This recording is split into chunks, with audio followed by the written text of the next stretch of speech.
ధ్యానంలో మనం కొనసాగుతూ ఉన్నాం. ప్రభు రాజ్యం చేయడానికి గురించి మనం ధ్యానం చేసినప్పటికే నిజంగా ఇది దేవునికి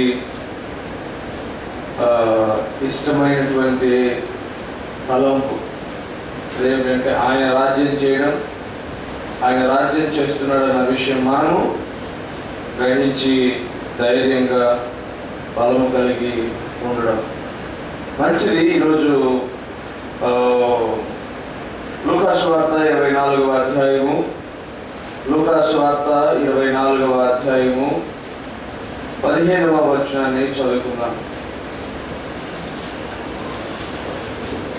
లూకాసు వార్త 24వ అధ్యాయము 15వ వచనం.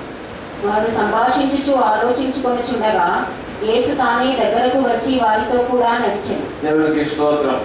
వారు ఇంకనూ సంభాషించుకొనుచుండగా, వారు సంభాషించుకొనుచు ఆలోచించుకొనుచుండగా యేసు తానే దగ్గరకు వచ్చి వారితో కూడా నడిచెను.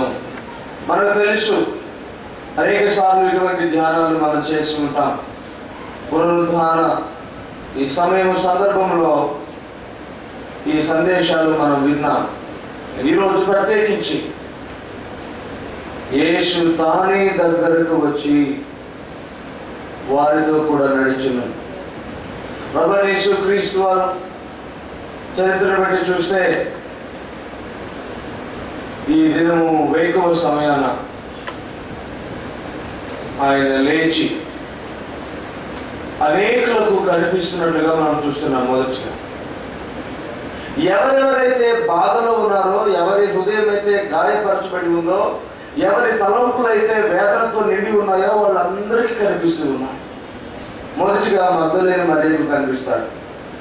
ఆమె బాధ ఏమిటంటే, ఆమె ఒకనాటి జీవితాన్ని మార్చినటువంటి ప్రభు ఆ మార్పును ప్రభువులో కొనసాగిస్తూ ఉండగా, ఆయన ప్రేమ మాటలు వింటూ, ఆయన సుందర రూపాన్ని దర్శించుకుంటూ, ఆయన సాన్నిధ్యాన్ని ఎంతగానో ఆమె సంతోషంగా అనుభవిస్తున్నటువంటి సమయం పోయింది. ఇప్పుడు తన యజమానుడు, తన బోధకుడు, తన ప్రభు ఆమె ఎదుట లేడు.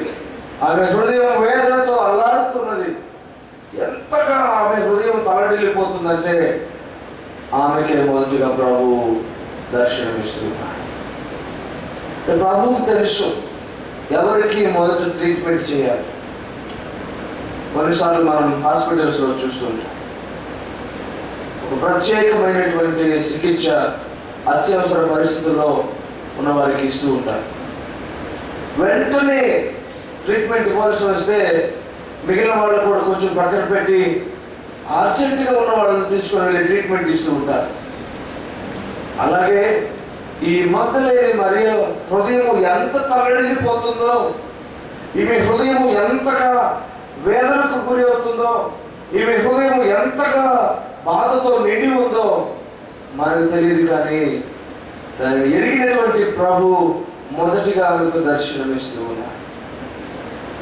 ప్రియ సహోదరి సహోదరుడా, పునరుద్ధానం అంటేనే అల్లడిల్లిన హృదయాలకు తృప్తి, శాంతి, ఆదరణ. పునరుద్ధానం అంటేనే గాయపడిన హృదయాలకు సంపూర్ణ స్వస్థత. పునరుద్ధానం అంటేనే ప్రతి తల్లడిల్లే హృదయానికి ఒక గొప్ప ధైర్యం, అండ. ఆయన వెంటనే కనిపిస్తూ ఆమెకు గొప్ప ఆదరణ ఇచ్చినట్లుగా మనం చూస్తాం. ఆమె అనుకుంటుంది, నా ప్రభువు చనిపోయాడు, నా ప్రభువుని సమాధిలో పెట్టారు, నా ప్రభు ఇప్పుడు కనిపించడం లేదు, ఎవరు తీసుకుని వెళ్ళారు ఏమో. ఆ ప్రభువు దర్శనం ఇస్తూ అంటున్నాడు, నేను చనిపోయి తిరిగి లేచి ఇదిగో నిన్ను దృష్టించి నిన్ను ఎరిగి నీ కొరకే దర్శనం ఇచ్చాను. ఆయన పేతురుకు దర్శనం ఇస్తున్నాడు. పేతురు హృదయం ఎంతగానో తలడిల్లిపోతుంది. అయ్యో, నా యజమానుని, నా ప్రభువును, నా యొక్క మాస్టర్ను నేను ఎరగను ముమ్మారు పలికానే. ముమ్మారు అతను ఎవరో నాకు తెలియదని ఈ నోటితో పలికానే. నేను క్షమించరానటువంటి పాపం చేశాను అని కృంగిపోతున్నాడు పేతురు. హృదయం అంతా వేదన, హృదయం అంతా దహించుకుపోతుంది. నా పాపానికి నివృత్తి లేదన్నంతగా బాధపడిపోతూ ఉన్నాను. పరితాపం పట్టలేక ఏడ్చుతూ ఉన్నారు. అటువంటి పేదలకు దర్శనమిస్తున్నారు. పేదలు, నీ హృదయమును కలవరపడనివ్వద్దు. నీ కృంగిపోయే మనసును తట్టి లేపడానికి ఇదిగో నేను ప్రత్యక్షమవుతున్నా. నేను క్షమించాను, నేను లేకపోతే నీకు కనబడను కదా. నేను క్షమిస్తూ ఉన్నా. తోమాకు కనిపిస్తూ ఉన్నా. తోమ దౌతాయ పక్కన చాలా మంది చెప్పారు. మొదటిగా 10 మంది శిష్యులకు కనిపిస్తూ ఉన్నారు. ఆ 10 మంది శిష్యులకు కనిపిస్తే వారి హృదయం కూడా వేదనతో నిండి ఉంది ఆ సమయంలో. ఎందుకంటే ఆయన అరెస్ట్ చేసినప్పుడు, ఆ గెత్సేమనే బంధించినప్పుడు ఈ 10 మంది కూడా విడిచి పారిపోయారు. పారిపోయిన దానికి వారి హృదయం కూడా ఎంత తారడిల్లిపోతుందో. అయ్యో, మా ప్రభుతో ఉండలేకపోయాం, మా ప్రభు ప్రక్కన నిలబడలేకపోయాం, పిరికి వాళ్ళమైపోయి పారిపోయాం, ఎందుకు ఈ బ్రతుకు అనుకున్నంతగా బాధపడుతున్నారు. వాళ్ళకే కనిపించాడు, మీరు సమాధానం కలుగునుగా కారణం. నన్ను విడిచి పారిపోయినందుకు మీరు బాధపడుతున్నట్లయితే, హృదయంలో వేదన చెందుతున్నట్లయితే మీకు సమాధానం ఇవ్వడానికి నేను మీకు ప్రత్యక్షం. వాళ్ళు చెప్పారు, ప్రభు మమ్మల్ని క్షమించాడు, మాకు ప్రత్యక్షమయ్యాడు, మేము పారిపోయినా కూడా క్షమించాడు అని అంటే తోమ అంటున్నాడు, ఆయన గాయములలో వేలు పెట్టకుండా, ఆయన గాయములలో ఉన్న ఆ స్పర్శ నేను స్పెషల్గా ఫీల్ కాకుండా నేను నమ్మను అన్నాడు. నమ్మవా? నమ్మలేదు. అప్పుడు అయ్యో నేను నమ్మలేకపోతున్నాను అన్న బాధ బహుశా తోమాకు ఉండొచ్చు, కానీ నమ్మలేకపోతున్నాడు. అదొక రకమైన సందిగ్ధ అవస్థ. మనం కూడా కొన్నిసార్లు అయితే ప్రభు నమ్మమంటాడు, నమ్ముతానయ్యా అంటాం, కానీ నమ్మలేదు. నమ్మాలి అని తెలుసు, కానీ నమ్మలేని ఒక బలహీనత, మళ్ళా బాధే. అలాంటి పరిస్థితులు మీకు ఎదురయ్యలేదో నాకు మొదటిగా ఎదురైంది. నేను ఒక మాటను బట్టి నమ్మాను, ప్రభు నాకు కుమారుడు ఇస్తాడు. ఫస్ట్ కూతురుని ఇచ్చాను, రెండోసారి ప్రార్థన చేస్తున్నా, నేను నమ్మాలి ఖచ్చితంగా దేవుడు నాకు కొడుకునే ఇస్తాడు ఈసారి. అయినా కూడా కొన్నిసార్లు ఏమో మళ్ళీ కొడుకు కూతురుని ఇస్తే నా పరిస్థితి ఏంటి అనే రకమైన బాధ. సరే కూతురు ఇచ్చాడు కదా, నీకు వస్తాయి 2 కొడుకులు ఇస్తారని ఆశీర్వదించిన తల్లులు ఉన్నారు. వాళ్ళ మాటలు గుర్తొస్తాయి. మళ్ళా ఏమో నమ్మాలి అని తెలుసు, అది నమ్మలేని ఒక పరిస్థితి ఉంటుంది. అలాగే తోమ కూడా నమ్మాలి అని తెలుసు. ఎందుకో తెలుసా, ఒక దినము లాజరును బ్రతికించడానికి వెళ్తూ ఉన్నారు. శిష్యులు చెప్తున్నారు, అయ్యా నువ్వు యెరూషలేము వెళ్తున్నావు, వాళ్ళు చంపేస్తారయ్యా అంటే తోమ అన్నాడు, ప్రభువుతో సావవలసి వచ్చిన నేని ఆయనతో చనిపోవడానికి పదండి అంటాడు. యేసుతో పాటు చనిపోవడానికి కూడా సిద్ధపడినటువంటి ఈ తోమ ఆయన తిరిగి లేచాడంటే మాత్రం నమ్మడం లేదు. నమ్మాలి అని తెలుసు, కానీ నమ్మలేని ఒక బలహీనత. అలాంటి బలహీనతలో ఉన్నటువంటి తోమాకు ఆయన ప్రత్యక్షమై, తోమ నమ్మలేకపోతున్నావా, ఇదిగో నా గాయములలో వేలు పెట్టి చూడన్నా. ఆ గాయంతో నిండి ఉన్న తోమ హృదయాన్ని ఆయన స్పర్శతో తాకుతూ ఉన్నాడు. 500 మంది శిష్యులకు కనిపించాడట. నిజంగా వాళ్ళ హృదయాల్లో ఎన్ని బాధలు ఉన్నాయో, ఎన్ని వేదనలు ఉన్నాయో. అయ్యో, ప్రభువుని పరిపూర్ణంగా మేము వెంబడించలేకపోయామే, ప్రభు చెప్పిన కఠినమైన మాటలకు మేము తట్టుకోలేక పారిపోయామే, ఆ దినాల్లో మేము ఆయన ప్రక్కనే ఉండలేకపోయామే, ఆయన సాన్నిహిత్యాన్ని పొందలేకపోయామే అని ఎంత బాధపడుతున్నారో వారికి ప్రత్యక్షమయ్యారు. చివరిగా ఈ అమ్మాయి అనేటువంటి ప్రాంతానికి వెళుతున్నాం. 2 శిష్యులు, వారిద్దరు ఎవరంటే బహుశా భార్యాభర్తలు. వారిద్దరు భార్యాభర్తలు మాట్లాడుకుంటూ వెళ్తున్నారు. 6 మైళ్ళు దూరం ఉంటుందట. యెరూషలేము కన్నా అమ్మాయికి 6 మైళ్ళు దూరం ఉంటుందట, 9 కిలోమీటర్ల దూరం. వారు వెళ్తూ ఉన్నారు. సాయంత్రం పూట వారి హృదయంలో చాలా వేదన ఉంది. వారిద్దరూ ప్రభువునకు శిష్యులే. అంటే ఆయన మాటలు వింటూ ఉండేవారు, ఆయన చర్యలు గమనిస్తుండేవారు. అయితే ఇప్పుడు జరిగిన పనులన్నీ రకరకాలుగా ఉన్నాయి. మనం నవరాత్రి భోజన కార్యక్రమానికి సంబంధించిన సందేశానికి వస్తూ ఉన్నాం. ఆయన పునరుద్ధానుడై తిరిగి లేచిన తర్వాత ఇందరికి ఎందుకు కనిపించాడంటే వారి హృదయాల్లో ఏదో వేదన ఉంది, ఏదో విధమైన కష్టం ఉంది. వాటిని పరిసమాప్తం చేయడానికి, వారికి ఆదరణ ఇవ్వడానికి, సమాధానం ఇవ్వడానికి, వారికి తగు ప్రేమను అందించడానికి యేసు వారికి ప్రత్యక్షమయ్యాడు. అంత మాత్రమే కాకుండా ఈరోజు ఇప్పుడు మనం ధ్యానం చేయలేము ఈ ఇద్దరి విషయంలో, ఇద్దరు శిష్యులు వారు యెరూషలేము నుంచి అమ్మాయికి వెళుతూ ఉన్నారు.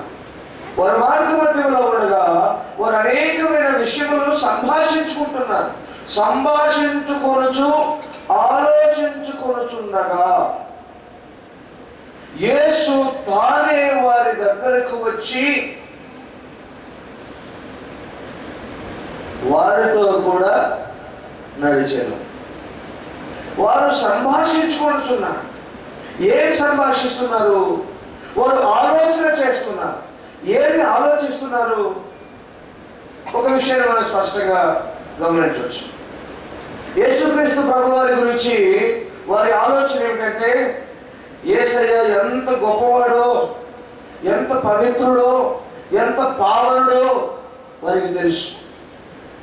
అయితే ఆ యేసయ్య ఎంత భయంకరమైన శిక్ష అనుభవించాడో, ఎంత భయంకరంగా ఆయన చిత్రహింసలకు గురి చేసి చివరకు ఆయన చంపి సమాధిలో ఉంచారో ఇవన్నీ చూశారు. వాడు చూసి చివరికి ఆయన సమాధిలో పెట్టి వాటికి సంఖ్యలు వేసి భద్రపరిచేంత వరకు ఉండి వస్తూ ఉన్నారు. ఇప్పుడు వాళ్ళ హృదయంలో ఒక మరణం, ఒక గొప్ప కన్ఫ్యూషన్.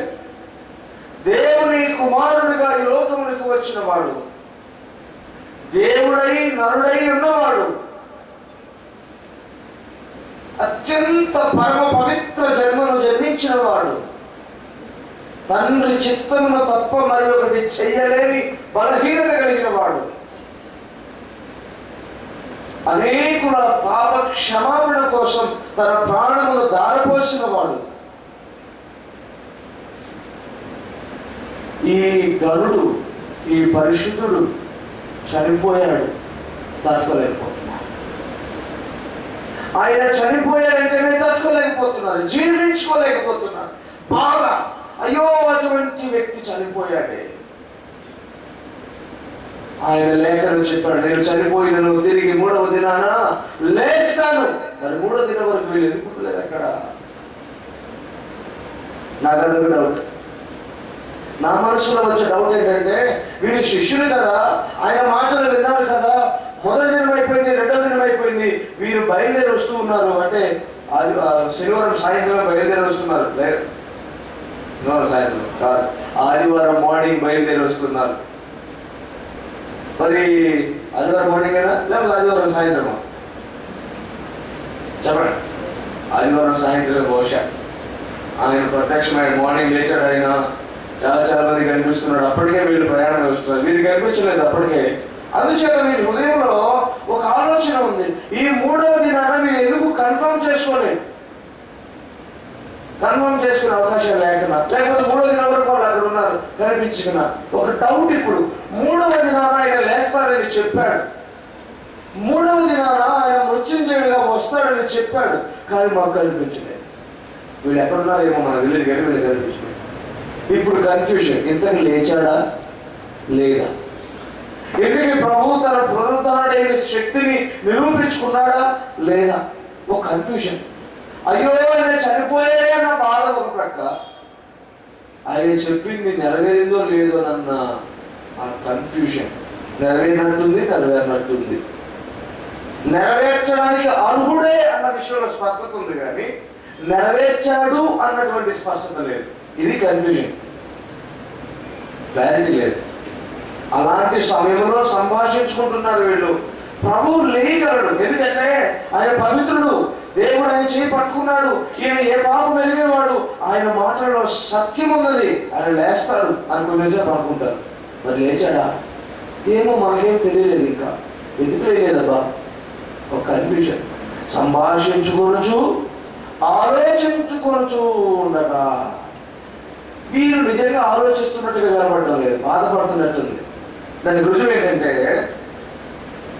మీరు 17వ వచనంలో కనుక చూస్తే, మీరు మాట్లాడుకున్న ఈ మాటలు ఏమైనా అడగగా వారు దుఃఖముఖులై నిలిచిరి. దుఃఖముఖులై నిలిచిరి. మీరు ఆలోచించడం లేదండి, చాలా జాగ్రత్తగా గమనించాలి. వారు ఆలోచించుకొని చూడగా అంటే పైకి ఆలోచిస్తున్నట్టు కనపడుతున్నారు, అందుకే ఆలోచించుకొని చూడగా. కానీ వాళ్ళు ఏం చేస్తున్నారు? బాధపడుతున్నారు. మనందరికీ ఈ డిఫరెన్స్ తెలియాలి. ఆలోచించడానికి బాధపడడానికి. ఆలోచన చేస్తేనేమో పరిష్కారం వైపు ఆలోచిస్తూ ఉంటాం, పరిష్కారం వైపు వెళుతూ ఉంటుంది మనసు. ఉదాహరణకు ఏదైనా నష్టం జరిగింది, ఏదైనా బాధ కలిగింది, మనం ఆలోచించడం మొదలు పెడితే ఏ విధంగా దీని నుంచి బయటపడాలి, ఈ సమస్య ఎలా వచ్చింది, ఈ సమస్యను ఎలా అధిగమించాలి, అధిగమించే క్రమంలో మనకి ఏమేమి ఆసనాగా నిలబడతాయి, ఎంతసేపటికి దీన్ని మనం అధిగమించవచ్చు, లేకపోతే ఎన్ని రోజులు దీన్ని అధిగమించవచ్చు, మనము గెలిచే విధానాలు ఎన్ని ఉన్నాయి. ఇలా ఆలోచించడాన్నేమో ఆలోచించడం అంటాం, ఇలాగా తలంచడాన్ని. కానీ అయ్యో ఇలాగ జరిగింది, అయ్యో ఇలాగ జరిగింది, నాకేమో జరగకూడదే, అయినా కానీ జరిగింది, నేనేం పాపం చేశాను, నేనేం ఇది చేశాను, నన్ను ఎందుకు దేవుడు విడిచిపెట్టాడు, నాకే ఎందుకు ఎలాగ జరిగింది, ఇంకెవరికైనా జరిగితే బాగుండేది కదా. అక్కడక్కడే ఆలోచించడాన్ని బాధపడటం. వీళ్ళైతే బాధపడుతున్నారు, ఎందుకంటే అయ్యో ఆయన పవిత్రుడే, అయ్యో ఆయన పాపము లేనివాడే, అయినా ఆయన చంపేసిన తర్వాత అంతకు మించి ముందుకు పోవట్లేదు వాళ్ళ ఆలోచన. తిరిగి లేచాడు, మాకు కనిపించకపోయినా ఆయన లేచాడు. ఎవరికైనా కనిపించి ఉండవచ్చు, కన్ఫర్మ్ చేసుకోవాలి, కానీ లేచి ఉంటాడు. ఇలా కాదు, అయ్యో చనిపోయాడే, ఎందుకంటే దుఃఖముఖులై ఉన్నారంట. ఏం మాట్లాడుకుంటున్నారు మీరు అడగగానే దుఃఖం వచ్చేసింది వాళ్ళకు. ఏం చెప్పమంటావు, ఎన్నది చెప్పమంటావు? మా ప్రభువును చంపేశారు, మా ప్రభువును చిత్రహింసలు పెట్టారు, ఆయన కొరడాలతో కొట్టారు, ఆయన గుచ్చారు, లాగారు, అపహసించారు, ఉమ్మి మూశారు, ఏదైనా చేశారు, చివరికి చంపి సమాధిలో పెట్టేశారు, పెద్ద రాయి పొర్లించారు, దానికి సంఖ్యలు వేసి రోమా సైనికులను కాపలా పెట్టారు. బాధ కలుగుతుంది, దుఃఖం వచ్చేస్తాం. ప్రియ సహోదరి సహోదరుడా, నీవు నేను క్రైస్తవులమై ఇప్పటికీ ఎన్ని దినాలు, ఎన్ని నెలలు, ఎన్ని సంవత్సరాలు అయిందో, ఏదైనా విషయంలో ఇంకా కన్ఫ్యూజన్ ఉంటే ఆయన అర్హుడే కానీ చేస్తాడో లేదు, ఆయన సమర్థుడే కానీ చేస్తాడో లేదు, ఆయన నా ప్రభువే కానీ నా దగ్గరకు వస్తాడో లేదు, ఆయన ప్రార్థన ఆలకించువాడే కానీ నా ప్రార్థన ఆలకిస్తాడో లేదు, ఆయన మంచివాడే కానీ ఆయన మంచితనాన్ని నాకు చూపిస్తాడో లేదో, ఇలాంటి సందేహము, ఇలాంటి కన్ఫ్యూషన్ కనుక నీకున్నట్లయితే, ఇదిగో తానే నీ దగ్గరకు వచ్చి నీ ప్రక్క నిలిచి నీతో పాటు నడవడానికి ఆయన సిద్ధంగా ఉన్నాడు అనేది ఈ ఈస్టర్ సందేశం. హల్లెలూయా, హల్లెలూయా. ఏదేని విషయంలో నీకు ఇంకా కన్ఫ్యూజన్ ఉంటే, ఏదేని విషయంలో అలాంటి మనసు కనుక ఇంకా ఉంటే, ఏదేని విషయంలో నీ మనసు ఇంకా ఆలోచన చేస్తూ ఇంకా నా ప్రార్థన విన్నాడో లేదో, వినగలడు కానీ విన్నాడో లేదో, నాకు సహాయం చేయగలడు కానీ సహాయం చేస్తాడో లేదో, ఆయన అత్యంత సమర్థుడు కానీ నాకు సహాయం చేయడానికి సిద్ధంగా ఉన్నాడో లేదో అన్న కన్ఫ్యూజన్ కనుక ఉంటే, అన్న భ్రాంతి, అలాంటి కలవరం కనుక ఉన్నట్లయితే దేవుని వాక్యము సెలవిస్తుంది, ఇదిగో తానే మీ యొద్దకు వచ్చి మీ ప్రక్క నిలిచి మీతో కలిసి ఆయన అడుగులు వేయడానికి సిద్ధంగా ఉన్నాడు. హల్లెలూయా. రెండవ విషయం, వారి దగ్గరకు వచ్చి 15వ వచనం, యేసు తానే వారి దగ్గరకు వచ్చి వారితో కూడా నడిచెను. అయితే వారు ఆయనను గుర్తుపట్టలేకుండా వారి కన్నులు మూయబడెను. ఆయన మీరు చూడండి పెద్దగా, మీరు నడుచుచు ఒకరితో ఒకరు చెప్పుకొనుచున్న ఈ మాటలేవని అడుగగా వారు దుఃఖముఖులై నిలిచిరి. ప్రియా సహోదరి సహోదరుడా, దేవుని వాక్యం విషయాలు ఇస్తుంది. మొదటిగా మనం ఏం చూసాం? ఈ కన్ఫ్యూజన్ ఉన్న సమయంలో, ఈ కలవరం ఉన్న సమయంలో, మనసంతా గలిబిలిగా ఉన్న సమయంలో, మనసులో దుఃఖము రాజ్యమేలుతున్న సమయంలో ఆయన నీ దగ్గరకు తప్పక వస్తాడు. నీ హృదయ స్థితిని బట్టి, నీ మనసులో ఉన్న వేదన బట్టి ఆయన పునరుద్ధాన శక్తితో నీ దగ్గరకు వస్తాడు. రెండవ విషయం ఏమిటంటే, ఆయన ఇప్పటికే మన కొరకు ఆలోచిస్తూ, మన కొరకు చింతిస్తూ, మన నిమిత్తమే వస్తాడు. అది ఇక్కడ మనం గమనిస్తుంది. అందుకే యేసయ్య వార్త అంటున్నాడు, మీరు నడుచుచు మీలో మీరే ఆలోచించుకోవచ్చు, మీరు మాట్లాడుకోవచ్చున్న ఆ మాటలు ఏంటో నాకు చెప్పండి. అంటే వారు ఏం చేస్తున్నారో చూస్తున్నాడు. వారికి అర్థం కాని విషయాలు తెలుసుకుంటున్నాడు. వారికి అర్థం కాకుండా వారే మాట్లాడుకునే మాటల్ని దగ్గరగా ఉండి గమనిస్తూ ఉన్నాడు. వారికి అర్థం కావడం లేదన్న విషయాన్ని తెలుసుకొని, వారికి కలవరం ఉందన్న విషయాన్ని తెలుసుకొని, ఆ కలవరాన్ని తీసివేద్దామని సిద్ధ మనసుతో, మంచి హృదయంతో ఇప్పటికే తన యొక్క పరిష్కారాన్ని దగ్గర పెట్టుకొని రెడీగా వచ్చాడు ఆయన. ప్రియ సహోదరి సహోదరుడా, అందుకే ఆయన అడుగుతున్నాడు, మీరు మాట్లాడుకోవచ్చున్న ఆ మాటలు ఏమిటి? వాస్తవానికి ఆ ప్రశ్న ఎలా ఉందంటే, ఎందుకు అంత బాధపడుతూ మాట్లాడుకుంటున్నారు? మనమే కొలుసాలంట ఏంటో మాటలు. ఇక్కడ మీరు మాట్లాడుకోవచ్చున్న మాటలు ఏమిటి అనే అర్థం ఉంది. ఎలా మాట్లాడుతున్నారో దాన్ని కూడా ప్రశ్నిస్తున్నట్టుంది. ఏమిటి ఆ మాటలు? ఎందుకు అలా అనుకున్నారు? కలవరంతో మాట్లాడుకున్నారు ఎందుకు? దేని విషయం మాట్లాడుకుంటున్నారు? ఎందుకు అలాగా మాట్లాడుతున్నారు? రెండు కోణాలు ఉన్నాయి ఇందులో. ఏ విషయం మాట్లాడుతున్నారు అని అంటేనేమో ఏడ్చారు, ఎందుకు అలాగ మాట్లాడుతున్నారంటేనేమో అలా చూశారు. ఇంకేం చెప్పాలో వాళ్ళకు తెలియలేదు. దుఃఖముఖులై నిలిచిరి అంతే.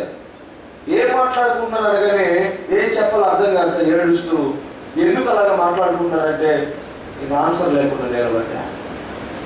అంటే ఏమిటన్నమాట, వారి హృదయ స్థితిని ఎరిగినటువంటి దేవుడు, వారి హృదయంలో ఉన్న చింతను ఎరిగినటువంటి దేవుడు, వారి హృదయంలో ఉన్న వేదన ఎరిగినటువంటి దేవుడు దానిని నివృత్తి చేయడానికే, దానికోసమే వచ్చాడు.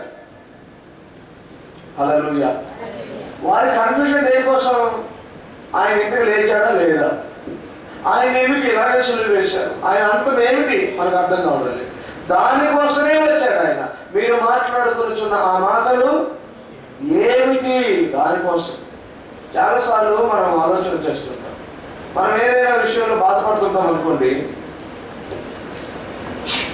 వాటన్నిటిని ప్రక్కన పెట్టి, వాటన్నిటిని విడిచిపెట్టి నేను చెప్పేది చెయ్యి అని ఆయన ఏకపక్షంగా మాట్లాడు. కొన్ని రోజులు మన విశ్వాసము బాగా పరిణితి చెందిందనుకో, మనమే అన్నింటినీ ప్రక్కన పెడతాం. అది వేరే విషయం. నా కష్టం, నా బాధ అన్ని ప్రక్కన పెట్టయ్యా, నేను నిన్ను స్తుతించాలి, నిన్ను కనపరచాలి, నిన్ను పొగడాలి, నిన్ను చూసుకుంటాను, నిన్ను ప్రేమించాలి అని ఆ మనసు వస్తుంది మనకు. కానీ ఆ మనసు వచ్చే లోపు ఆయన బలవంతంగా నీ మనసుకు రావాలని చెప్పడం. మన కష్టము, మన వేదన, మన బాధ, మన యొక్క మనసులో ఉన్న ప్రతి సమస్య ఆయన ఎరిగిన వాడై దానికోసమే మన దగ్గరికి వస్తాం, దాన్ని పరిష్కరించడానికే మన దగ్గరికి వస్తాం.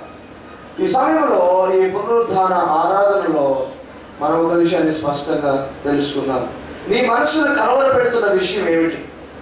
నీ హృదయంలో ఉన్న వేదనకు కారణం ఏమిటి? నీ మనసులో నీ మనసులో ఉన్న ఆవేదనకు కారణం ఏమిటి? నీ తండ్రికి చెప్తే, నీ ప్రభువుకి చెప్తే ఆయన ఇప్పుడే దాని విషయంలో చక్కని పరిష్కారం చేయడానికి ఆయన నిన్ను ప్రశ్నిస్తూ ఉన్నాడు.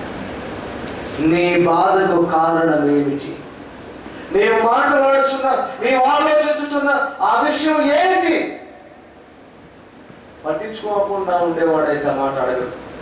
దాని విషయంలో పట్టించుకోవడానికే అడిగాడు, దాని మీద దృష్టి పెట్టడానికే వచ్చాడు. ఏం ఆలోచిస్తూ ఉన్నా? నా హృదయంలో చాలా విషయాలు ఉన్నాయి ప్రభువా, ఈరోజు నేను చాలా విషయాల గురించి ఆలోచిస్తూ ఉన్నా. ప్రియ సహోదరి సహోదరుడా, నీవే విషయంలో ఆలోచిస్తూ ఉన్నా? నీవే విషయంలో దిగులు చెందుతూ ఉన్నా? నీవే విషయంలో కలవరపడుతూ ఉన్నా? నీవే విషయంలో ఇంకా ఏమైనా జరగడం లేదు ఏమిటా? నేను ప్రార్థించినట్టు నాకు సమాధానం రావట్లేదని దేని గురించి నువ్వు ఎక్కువగా ఆలోచిస్తూ ఉన్నా? ఈ పునరుద్ధాన శక్తిని బట్టి ప్రభు అంటున్నాడు, నేను నీ దగ్గరికి వచ్చి నీతో కలిసి నీతో నడవడానికి సిద్ధంగా ఉన్నా. అయితే నీ కలవరానికి కారణమే, నీ కలవరానికి కారణమైన ఆ విషయం ఏంటో నాకు చెప్పు అని అడుగుతున్నా. వాళ్ళైతే దుఃఖముఖులై నిలిచారు, మనమైతే సంతోషంగా చెప్పాలి. ఇప్పుడు ఎందుకో తెలుసా? పరిష్కరించడానికి వచ్చాడు కాబట్టి. ఇది ఎలా ఉందంటే, మనకి 1 కోటి రూపాయలు కావాలి. ఆయన 10 కోట్లు బ్యాగ్లో పెట్టుకొని వచ్చాడు. దగ్గరికి పట్టుకొని, నీకు ఎంత డబ్బు కావాలి చెప్పు అన్నాడు. ఎరిగి మనకు 1 కోటి రూపాయలు కావాలి, ఆయన 10 కోట్లు తెచ్చిపెట్టుకున్నాడు. అంటే డబ్బు గురించి ఎందుకు చెప్తాను, తొందరగా అర్థమవుతుంది మనకి కదా. ఏదర్థమైనా కాకపోయినా డబ్బు అర్థమవుతుంది. మనకు 1 కోటి రూపాయలు కావాలనుకోండి, ఆయన 10 కోట్లు బ్యాగ్లో పెట్టుకొని వచ్చి దగ్గర పెట్టుకొని, నీకేం కావాలో చెప్పు అంటే, మనకు ఆ విషయం తెలిసిందనుకో, ఇప్పుడు ఆయన బ్యాగులో 10 కోట్లు ఉన్నాయనుకో, ఏం చేస్తాం? నిజంగా మనకు కోటి కావాల్సి వచ్చిన 11 కోట్లు కావాలి కదా. ఇంకా దుఃఖముఖులైన ఇస్రాయేలు ఫీలింగ్, ఇంకా బాధపడుతుంటే దాని అర్థం అదే. కానీ సంతోషించవలసిన విషయం ఏంటంటే, మనకు 1 కోటి కావాల్సి ఉంటే ఆయన 10 కోట్లు బ్యాగ్లో పెట్టుకొని వచ్చాడు. సంతోషంగా ఒక మాట చెప్పచ్చు, అయ్యా 1 కోటి కావాలయ్యా, నాకు రెడీగా ఉన్నాయి క్యాష్ కదా. చాలాసార్లు మన జీవితాల్లో ఆయన ఎంత రెడీగా ఉన్నా ఇంకా దుఃఖముఖులై ఉంటే ఆయన ఇష్టపడు. సంతోషించాలి. నీ కష్టము, నీ వేదన, నీ బాధ ఎరిగిన వాడే వచ్చాడు నీ దగ్గర. ఈ సమయంలో ఇక్కడ ఉన్నటువంటి చిన్న బిడ్డ దగ్గర నుంచి పెద్దవారి వరకు ప్రతి సహోదరుడు సహోదరుని ఎరిగిన ప్రభు ఈ సమయంలో మాట్లాడుతున్నాడు. నీ కలవరానికి కారణం ఏంటో ముందు నీకు ఒక స్పష్టత కావాలి. చాలాసార్లు ఏమి ఉండదు అయినా కలవరపడుతుంటాం, అది వేరే విషయం కదా. చాలాసార్లు ఏమి ఉండదు, కలవరపడటానికే ఇష్టం ఉంటుంది కొంతమందికి. నేను ఒక తల్లిగారిని ఎరుగుతున్నాం. ఆమె ఎవరైనా 10 మంది ఒక చోట ఉన్నారంటే వెంటనే అక్కడికి వస్తుంది. 1939లో మొదటిగా నా పెళ్ళి స్టార్ట్ చేస్తున్నాను. అప్పటి నుంచి ఇప్పటి వరకు ఎన్ని కష్టాలు, ఎన్ని వేదనలు, ఎన్ని ఇబ్బందులు, ఏ సై కూడా పడలేదండి కష్టాలని చెప్పి. అప్పుడు మనం కనుక అబ్బా ఎన్ని కష్టాలు భరించి నువ్వు ఎట్లా నిలిచావంటే, నేను కాబట్టి నిలిచాను కానీ ఇంకెవరన్నా మీరైతే అంటుంది.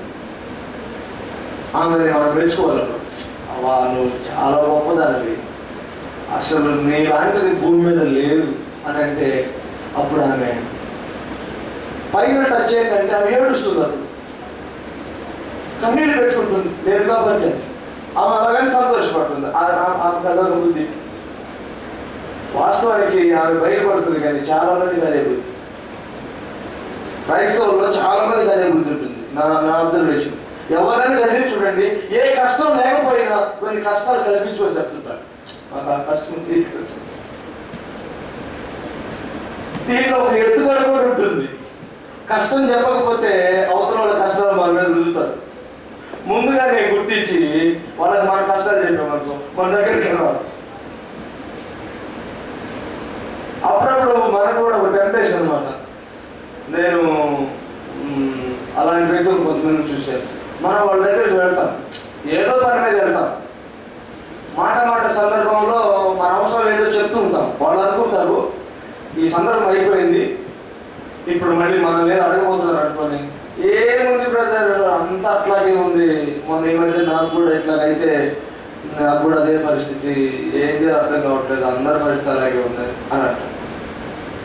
మనకు అప్పుడు వెళ్తుంది వాళ్ళు, అరే నేను ఇంకా ఏం అడగలేదే, నేను అడుగుతానేమో అనుకొని అన్నీ ఊహించేసుకొని ముందే మన కష్టాలు చెప్పేస్తే మన దగ్గర రారు కదనే మెంటాలిటీ. అంటే ఏ కష్టం లేకుండా కూడా కష్టం ఉన్నట్టు నటించే వాళ్ళు కొంతమంది ఉంటారు. వాళ్ళ విషయం కాదు మనం మాట్లాడడం. నిజముగా కష్టం ఉండి, నిజముగా నీ హృదయం వేదనతో ఉండి, నిజముగా నీ హృదయంలో బాధ ఉండి, నీవి దుఃఖంలో కనుక ఉన్నట్లయితే నీ దుఃఖాన్ని ఆయన నెరవేర్చడానికి, తీసివేయడానికి, నీ దుఃఖాన్ని తొలగించడానికి సమర్థుడుగా వచ్చి నీ ఎదుట నిలిచి ఆయన అడుగుతున్నాడు, నీ దుఃఖానికి కారణం ఏంటి చెప్పు, నీ దుఃఖానికి, నీ వేదనకు కారణం ఏంటని చెప్పు. చక్కని పరిష్కారం నా దగ్గర ఉంది, చక్కని పరిష్కారం నా దగ్గర.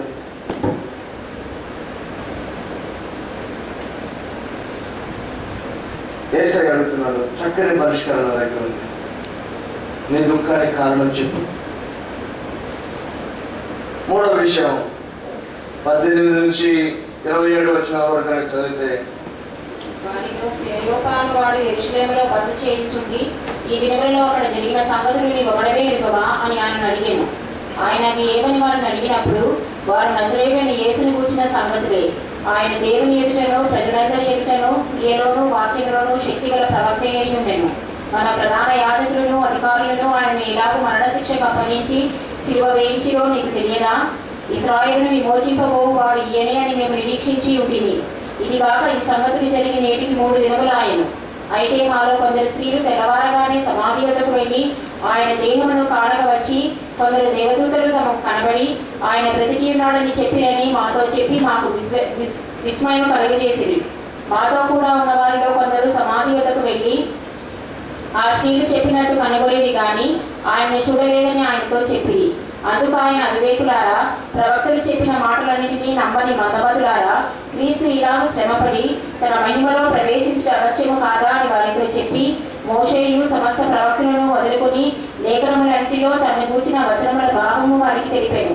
ఇంతలో తాము వెళ్ళుచున్న గ్రామము దగ్గరకు వచ్చినప్పుడు, ఇక్కడ మనకు క్లియర్గా తెలుస్తుంది. మొదటి విషయం ఏంటంటే, కలవరంలో, బాధలో, వేదనలో ఉన్న వారి దగ్గరకు ఆయన తప్పక వస్తాడు. రెండవది, ఆ వేదనకు కారణమైన విషయాన్ని వారి నోట చెప్పించి దాన్ని పరిష్కరించడానికి ఆయన సిద్ధంగా ఉంటాడు. మూడో విషయం ఏమిటంటే, వారి కలవరానికి కారణమైన విషయాలు కరెక్ట్గా ఉంటే మంచిది. సరి లేకుండా కూడా కొన్ని విషయాలను బట్టి వాళ్ళు కలవరపడుతుంటారు. ఇక్కడ ఒక విషయం ఏంటంటే, మేము ఎదురు చూసాము ఆయనే మెస్సయ్య అని, మేము అనుకున్నాము ఆయన మమ్మల్ని విమోచిస్తాడని, మేము అనుకున్నాము ఆయనకి ఇలాగ జరిగి ఉంటే తిరిగి లేస్తాడని, కానీ మేము ఆయన చూడలేదు. అంటే వాళ్ళ మనసులో ఇంకా ఒక పొరపాటుతో కూడిన ఆలోచన ఒకటి మిగిలిపోయింది. అదేమిటంటే, మేము అలాగ అనుకున్నాము, ఆయన మాకు మెసేజ్ అవుతాడని అనుకున్నాము, విమోచకుడు అనుకున్నాము, కానీ ఇప్పుడేంటి, మిగిలిన వాళ్ళు అలా చెప్తున్నారు కదా, మేమైతే చూడలేదు అంటే అప్పుడు ఆయన వాళ్ళని సరి చేస్తున్నారు. మందమతులారా, అవివేకులారా, ప్రవచనాలు మీరు నమ్మరా? ఆయన రాదు శ్రమపడి ఇటువంటి శ్రమ అనుభవించిన తర్వాత మహిమలో చేరాలని ఆ లేఖనములు చెప్పుట మీకు తెలియదా అని ఆ లేఖనములన్నింటినీ వారికి విషదపరిచి వాళ్ళకు వివరించెను. వాళ్ళకు చక్కగా వివరించను అని దేవుడు వాక్యం విషయాలు ఇస్తుంది. అంటే ఈ మాటలు బట్టి మనకు ఒక విషయం ఏమర్థమవుతుందంటే, ఆయన సరి చేయడానికి మన దగ్గరకు వస్తాడు. మన మనసులో ఉన్నటువంటి అపార్థపు భావములన్నింటినీ తొలగించడానికి మన దగ్గరికి వస్తాడు. మన మనసులో నమ్మలేని విషయాలు, లేకపోతే నమ్మలేని ఒక అశక్తత మనలో కనుక ఉంటే దాన్ని తొలగించడానికి మన దగ్గరకు వస్తాడు. మనకు అర్థం కాని అనేకమైన లేఖనములను విడమర్చి చెప్పడానికి, తద్వారా బలము పొందుకొని నమ్మడానికి, మనల్ని సిద్ధపరచడానికి ఆయన వస్తాడు. ఆయన తానే దగ్గరకు వచ్చి వారితో కలిసి నడిచేను. చివరిగా మనం చూస్తే 28వ వచనం నుంచి, ఇంతలో తాము వెళ్ళుచున్న గ్రామము దగ్గరకు వచ్చినప్పుడు ఆయన ఇంకా కొంత దూరము వెళ్ళినట్లు అగపడగా, వారు సాయంకాలము కావచ్చినది, ప్రొద్దుగుంకినది, మాతో కూడా ఉండమని చెప్పి ఆయనను బలవంతము చేసిరి కనుక ఆయన వారితో కూడా ఉండకు లోపలికి వెళ్ళెను. ఆయన వారితో కూడా భోజనమునకు కూర్చున్నప్పుడు ఒక రొట్టెను పట్టుకొని స్తోత్రము చేసి దాన్ని విరిచి వారికి పంచిపెట్టగా వారి కనులు తెరవబడి ఆయన గుర్తుపట్టింది. అంతటా ఆయన వారికి అదృశ్యుడు ఆయను. అప్పుడు వారు ఆయన త్రోవలో మనతో మాట్లాడుచు లేఖనములను మనకు బోధపరచుచున్నప్పుడు మన హృదయం మనలో మండుచుండలేదా ఒకరితోనొకరు చెప్పుకొనిది. ఆ గడియలోనే వారు లేచి యెరూషలేమునకు తిరిగి వెళ్ళగా 11 శిష్యులను వారితో కూడా ఉన్నవారును కూడి వచ్చి ప్రభువు నిజముగా లేచి సీమోనునకు కనబడేనని చెప్పుకొనుచుండిరి. వారిని విని త్రోవలో జరిగిన సంగతులను ఆయన రొట్టె విరుచుట వలన తమకు ఎలాగో తెలియబడినో అదియూ తెలియచేసిరి. దేవునికి స్తోత్రం. ఈ 4వ విషయం ఏమిటంటే, వారు కలవరంగా ఉన్నప్పుడు వారి దగ్గరకు వచ్చాడు. వారి కలవరానికి కారణమైన విషయాలను తెలుసుకున్నాడు. వాటిని తొలగించడానికి ఆయన సిద్ధ మనసుతో వారికి సహాయం చేశాడు. అర్థం కాని విషయాలన్నింటినీ వారికి తెలియచెప్పాడు. ఇప్పుడు ఏం చేస్తున్నాడంటే, వారికి కావలసిన ఆదరణను వారికి ఇస్తూ ఉన్నాడు. ఏ విషయంలో వారి హృదయం ఎంతవరకు కలవరపడుతుందో, ఏ విషయంలో వారి హృదయం వేదనతో నిండి ఉందో, ఏ విషయంలో వారి హృదయం దుఃఖంతో అలుముకొని ఉన్నదో, ఆ దుఃఖమంతటిని, ఆ వేదనంతటిని, ఆ కలవరమంతటిని తొలగించి వారికి గొప్ప ఆదరణ ఇస్తూ ఉన్నారు. ఎలాగా? ఒక రొట్టెను విరిచి కృతజ్ఞతాస్తులు చెల్లించి వారికి ఇచ్చుట చేత వారి కన్నులు తెరవబడి ఆయన పునరుద్ధానుడై తిరిగి లేచినట్లుగా వారు తెలుసుకున్నారు. వారు ఆయన చూచారు. హల్లెలూయా, హల్లెలూయా. ఆయన లేచాడో లేదో అన్న ఆలోచన అప్పటితో సమాప్తం అయిపోయింది. వారు అనేకులు చెప్తున్నారు, మేమైతే చూడలేదన్నటువంటి ఆ ఆలోచన ఇప్పుడు సమాప్తం అయిపోయింది. మాకు ఇంకా కొన్ని విషయాలు అర్థం కాలేదు అన్నటువంటి వారికి ఇప్పుడు ఒక విషయం అర్థమైంది. ఆయన నిజముగా సత్యము చెప్పినాడు. సత్యమును బట్టి ఆయన చనిపోయి 3వ దినాన తిరిగి లేచినాడు అన్నటువంటి విషయాన్ని వారు చూస్తూ ఉన్నారు. గొప్ప విషయం ఏంటంటే, ఆ ఆదరణ పొందిన వెంటనే, ఆ గడియలోనే, ఇది దేవుని వాక్యాన్ని బట్టి చూస్తే, ఆ గడియలోనే, ఆ ఆదరణ పొందిన వెంటనే, ఆ సంతోషం పొందిన వెంటనే, ఆ వివరణ పొందిన వెంటనే, వారి కలవరకు తొలగిన వెంటనే, వారి హృదయం సంతోషంతో నిండిన వెంటనే వారు వెళ్ళి ఆ ఆదరణను, ఆ సంతోషమును అనేకులకు పంచుకున్నారు. హల్లెలూయా, హల్లెలూయా. ఫైనల్ గా మనం ఒక విషయాన్ని తెలుసుకోవాలి. ఈరోజు నవరాత్రి భోజన కార్యక్రమాలుగా ఆయన బాల కార్యక్రమంలో మనం పాల్గొంటున్నాం. ఈ సమయంలో ఈ 4 విషయాలు మనం తెలుసుకోవాలి. మొదటిది, నీవేదేని విషయంలో కలవరపడి ఉన్నావా? 2000 సంవత్సరములకు మునుపు ఆయన బలాతిశయమును బట్టి, మహాశక్తిని బట్టి, ఆ మృతులలో నుండి మరణమును జయించి తిరిగి లేచినటువంటి ప్రభు నీ కలవరమును బట్టి, నీ వేదనను బట్టి, నీ హృదయ పరితాపమును బట్టి నిన్ను దర్శించడానికి ఈరోజు సిద్ధముగా ఉన్నాడు. ఆయన నీ దగ్గరకు వచ్చి నీ ప్రక్కనే నిలిచి ఉన్నాడు. ప్రియ సహోదరి, సహోదరుడా. 2వ విషయం, నీవు ఏ విషయంలో వేదన పడుతున్నావో ఆయన స్పష్టంగా ఎరిగి ఉన్నాడు. ఈ సమయంలో నీ హృదయంలోనికి చూస్తున్నాడు. ఇప్పుడు నీ ఆలోచన అంతటిని ఎరిగిన వాడు, నీ ఆలోచనను, నీ మనసులో ఉన్న ప్రతి తలపును ఎరిగి దాని విషయంలోనే అడుగుతూ ఉన్నాడు. ఎందుకు ఈ ఆలోచన ఇంకా, ఎందుకు ఈ మాటలు ఇంకా? నేను నీకు సహాయం చేయడానికి వచ్చాను.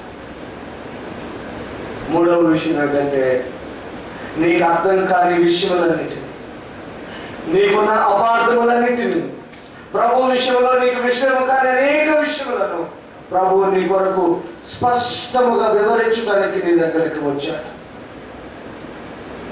నీ ఆత్మ నేత్రములతో నీ ప్రభు సన్నిధిని నీవు చూడగలగాలి. ఇదిగో నీ హృదయంలో సమస్త వేదనను, సమస్త కలవరాన్ని, సమస్త బాధల తాలూకు గుర్తులను, ఆవేదనను నీ నుంచి సంపూర్ణంగా తీసివేసి పరిపూర్ణమైన ఆదరణ ఇవ్వడానికి ఆయన నీ దగ్గరికి వచ్చి నిలబడుతున్నాడు. ఒక క్షణం కళ్ళు మూసుకొని ప్రార్థన చేద్దాం. ఆయన ఇచ్చే, ఇప్పుడు ఆయన ఇవ్వబోయే ఆదరణ, ఆయన ఇవ్వబోయే సమాధానం, ఆయన ఇవ్వబోయే ఆ గొప్ప మేలు నీవు ఈ సమయంలో ఒక తీర్మానం చేసుకోవాలి. ప్రభువా, నీవు నాకు ఈ ఆదరణ ఇస్తే నేను వెంటనే దానిని పంచుకుంటా. వారైతే అట్లయిపో భార్య అయితే ఆ గడియలోనే అని దేవుని వాక్యం సెలవిస్తుంది. ఆ గడియలోనే వారు వెళ్ళి ఆయన గురించి చెప్తూ ఉన్నారు. క్రైస్తవ్యం అంటే అదే. మనం ఎరిగిన వాటిని, మనం పొందుకున్న వాటిని మనము అనేక మందికి చెప్పడం అనేటువంటిది ఒక గొప్ప విషయం. ఆ గడియలోనే వారు వెళ్ళి పంచుకుంటూ ఉన్నారు. కనుక ప్రియ సహోదరి సహోదరుడా, ఒక్క క్షణం కళ్ళు మూసుకొని ఈ పునరుద్ధాన శక్తిని బట్టి నీ జీవితంలో మేలు జరగాలని, నీకున్న కలవరములు పోవాలని, నీకున్న బాధలు తొలగిపోవాలని, నీ హృదయంలో ఉన్న వేదన అంతా సమస్య పోవాలని, నీ హృదయంలో అలుముకున్న ప్రతి కలవరపు తలంపు నీ నుంచి దూరమైపోవాలని ఆయన సన్నిధిలో ఆయనతో మాట్లాడు. ఇదిగో యేసు తానే మీ వద్దకు వచ్చి మీ ప్రక్క నిలిచి మిమ్మల్ని అడుగుతూ ఉన్నాడు. నీవు కలవరముగా ఉన్నావు, నీవు వేదనలో ఉన్నావు, నీవు బాధలో ఉన్నావు. నీ వేదనకు కారణం ఏమిటి? నీవు ఆలోచిస్తున్న ఆలోచన దేని విషయం?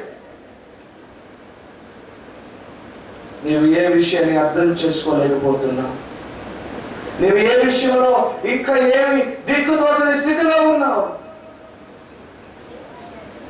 ప్రియ సహోదరి సహోదరుడా, రకరకాల పరిస్థితులు,